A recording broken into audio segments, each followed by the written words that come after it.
Capital TV Bihar देख रहे हैं। मैं हूं आपके साथ समीक्षा तिवारी। 90% महिलाएं नेता के कमरे में गए बिना राजनीति नहीं करती। ये बयान है पूर्णिया के सांसद पप्पू यादव का।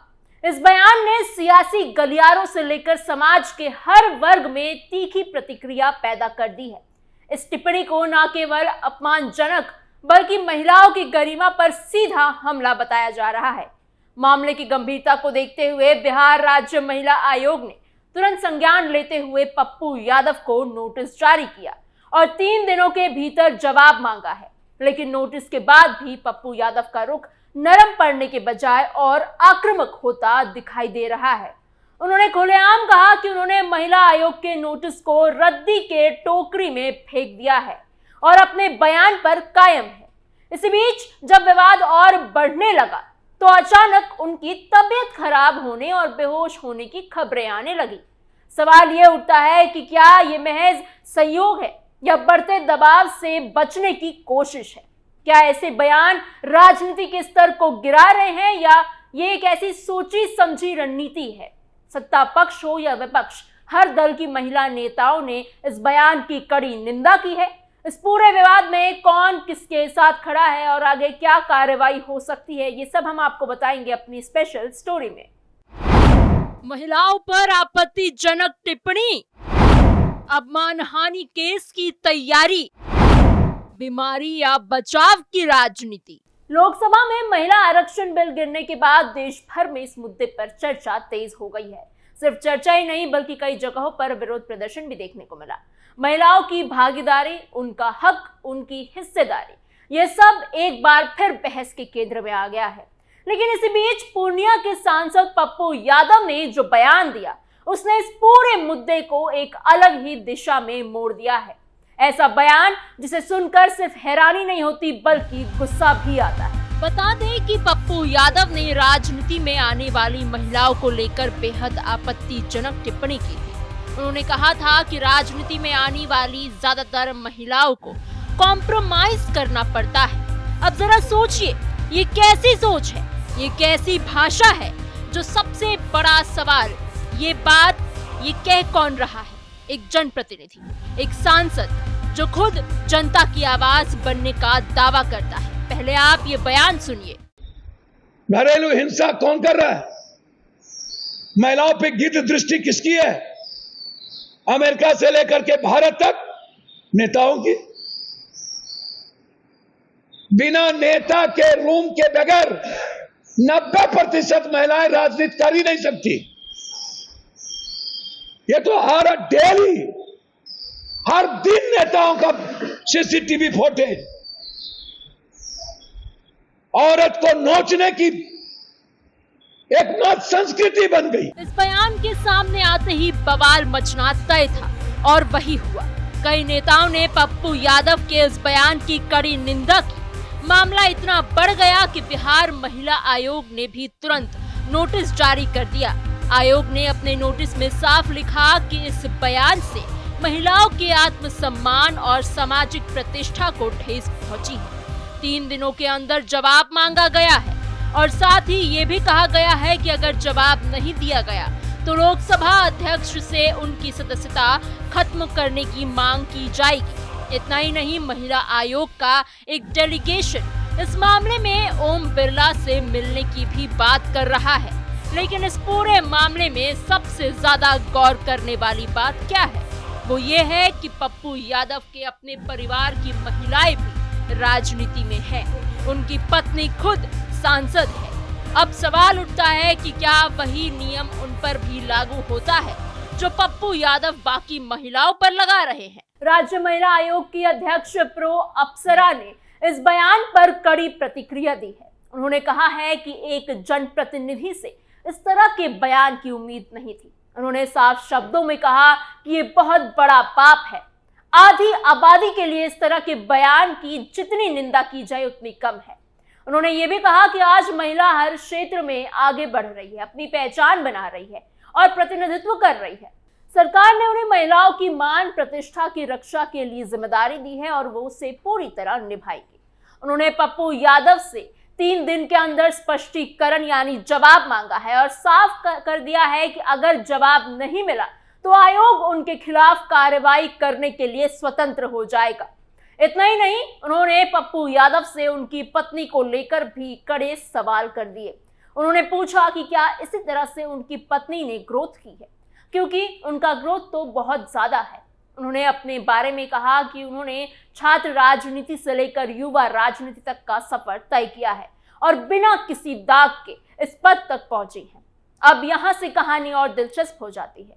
नोटिस मिलने के बाद पप्पू यादव की बौखलाहट साफ नजर आने लगी है। उन्होंने महिला आयोग के अध्यक्ष की तस्वीर संजय झा के साथ दिखाकर तंज कसा है। अब ये जो तरीका है किसी महिला की तस्वीर को दिखाकर इशारा करना, ये सीधा हमला है, चाहे सीधे बोले या घुमा कर बोला जाए। और ये वही मानसिकता दिखाता है जिसकी बात लोग कर रहे हैं। महिला आयोग की अध्यक्ष ने इस पर भी सख्त रुख दिखाया है और कहा है कि वो पप्पू यादव पर मानहानि का केस करेंगी। लेकिन जैसे ही मामला और गंभीर होता दिखा, अचानक एक नई खबर आती है कि पप्पू यादव की तबीयत खराब हो गई है। अब ये वही हिस्सा है जहां थोड़ी सी सच्चाई और थोड़ी सी टाइमिंग मिलती है। अभी कुछ दिन पहले ही जो व्यक्ति अंबेडकर जयंती पर सड़कों पर नाच गा रहा था, पूरी तरह से ऊर्जा में था, वही अचानक बीमार पड़ जाता है। और ये पहली बार नहीं हुआ है। कई साल पुराने केस में भी अभी जब पुलिस ने उन्हें गिरफ्तार करने के लिए वो उनके घर पहुंची थी, तब भी उनकी तबीयत अचानक से खराब हो गई थी। तो सवाल उठता है कि सिर्फ संयोग है या ये एक पैटर्न बन गया है कि जब जब पप्पू यादव पर शिकंजा कसता नजर आता है तब तब उनकी तबीयत अचानक से बिगड़ जाती है। क्या ये वही पॉलिटिकल हेल्थ इमरजेंसी है जो सिर्फ मुश्किल वक्त पर ही आती है? अब आपको बताते हैं कि किस नेता ने इस पूरे मामले में क्या कुछ कहा। अनंत सिंह का सीधा हमला, पहले पत्नी से पूछिए। सस्ती लोकप्रियता की राजनीति। कोकामा विधायक अनंत सिंह ने पप्पू यादव से तीखे सवाल पूछे। उन्होंने कहा कि जब सांसद ने कहा कि 90% महिलाएं राजनीति में आने के लिए बेड का सहारा लेती हैं, तो पहले वो अपनी पत्नी से पूछे कि वो कैसे आई थी। बीजेपी की वरिष्ठ नेता, 5 बार की विधायक, मंत्री और डिप्टी सीएम रह चुकी रेणु देवी ने भी कड़ी नाराजगी जताई है। उन्होंने कहा है कि क्या इन्हें अपने घर की बहन बेटी दिखाई नहीं देती? इनकी भी तो बेटी है, इनकी भी पत्नी खुद सांसद है। इस तरह का बयान देकर ये अपने दिमाग का दिवालियापन दिखा रहे हैं। नरपतगंज की विधायक देवंती देवी ने तो और भी सख्त शब्दों में कहा कि पप्पू यादव कोई राजनेता नहीं, तुक्के से जीत जाते हैं। उन्होंने कहा कि अगर वो महिलाओं का सम्मान करते तो उनकी पत्नी उनके साथ रहती। कोढ़ा से बीजेपी विधायक कविता देवी ने कहा कि उनकी मां भी राजनीति में रही है और उनकी पत्नी भी प्रतिनिधित्व कर रही है। ऐसे में उनकी मानसिकता क्या कहती है? इस तरह का बयान देकर वो अपने ही घर और खुद पर उंगली उठा रहे हैं। कांग्रेस की नेता प्रतिमा दास ने भी इस बयान को दुखद और शर्मनाक बताया है। उन्होंने कहा कि इस तरह की भाषा का इस्तेमाल करना हमारे संविधान और हमारे देश की महिलाओं के अधिकारों के खिलाफ है। उन्होंने ये भी कहा कि कुछ लोग सस्ती लोकप्रियता पाने के लिए कुछ भी बोल जाते हैं। अब दूसरी ओर पप्पू यादव अपनी सफाई दे रहे हैं। उनका कहना है कि उन्होंने सिर्फ ये कहा था कि राजनीति में आने वाली महिलाएं को कई बार शोषण का सामना करना पड़ता है और उन्होंने उसी संदर्भ में बात की थी।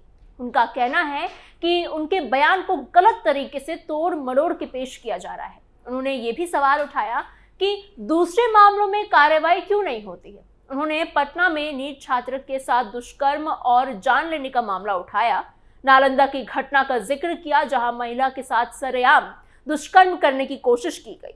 उन्होंने पूछा कि महिला आयोग ने इन मामलों में क्या कुछ किया। लेकिन यहाँ फिर वही सवाल खड़ा होता है, क्या किसी और की गलती दिखाकर आप अपनी गलती को सही ठहरा सकते हैं?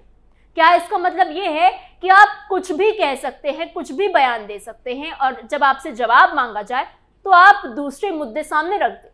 सवाल ये भी है कि आपके बयान का असली मतलब क्या था?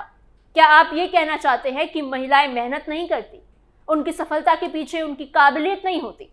क्या आप ये कहना चाहते हैं कि देश की जितनी भी बड़ी महिला नेता हुई, चाहे वो इंदिरा गांधी हो, सोनिया गांधी हो, द्रौपदी मुर्मू, ममता बनर्जी, जयललिता, निर्मला सीतारमण या फिर आपकी खुद की पत्नी, इन सबके पास कोई टैलेंट नहीं था? क्या ये वही सोच है जो आज भी महिलाओं को बराबरी का हक देने से डरती है, बराबरी से देखने को तैयार नहीं होती? और रही बात उन सवालों की जो आपने महिला आयोग पर उठाए हैं, तो क्या इसका मतलब ये है कि आप अपनी गलती को छुपाने के लिए दूसरों की गलतियों को ढाल बना रहे हैं? क्या इसका मतलब ये है कि आप कुछ भी बयान देंगे, महिलाओं के बारे में कुछ भी बोलेंगे, लेकिन आप पर कोई कार्रवाई नहीं होनी चाहिए? इस पूरे मामले ने एक बार फिर ये साफ कर दिया है कि समस्या सिर्फ एक बयान की नहीं है, बल्कि उस सोच की है जो आज भी समाज में एक हिस्से में मौजूद है। अंत में सवाल बहुत सीधा है, क्या ऐसे बयान देने वालों को सिर्फ सफाई देने का मौका मिलना चाहिए या जिम्मेदारी भी तय होनी चाहिए? और क्या अब वक्त नहीं आ गया है कि राजनीति में शब्दों की मर्यादा भी उतनी ही जरूरी मानी जाए जितनी कुर्सी की ताकत? आपकी इस पूरी खबर पर क्या सोच विचार है, क्या राय है, हमें कमेंट बॉक्स में जरूर बताइएगा। ऐसी और खबरों के लिए बने रहिए कैपिटल टीवी बिहार के साथ।